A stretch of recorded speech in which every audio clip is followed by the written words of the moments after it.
Sino Virgin? Virgin. Mali nga kasi pagkakakanta niya nung ano. Parang napayan. Yung listen. Bakit? Iba yung lyrics? Oo. Di ba yung lyrics namamali-mali na siya? Pero, yun yung performance.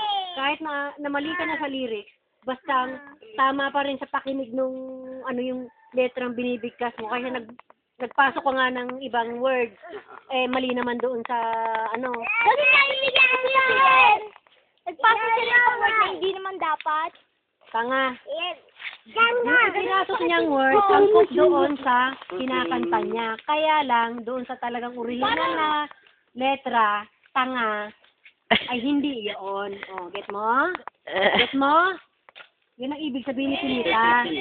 Kung nakakalimutan mo yung letra doon sa una at ang ginamit mo yun nasa pangalawa, Huli pa yun eh.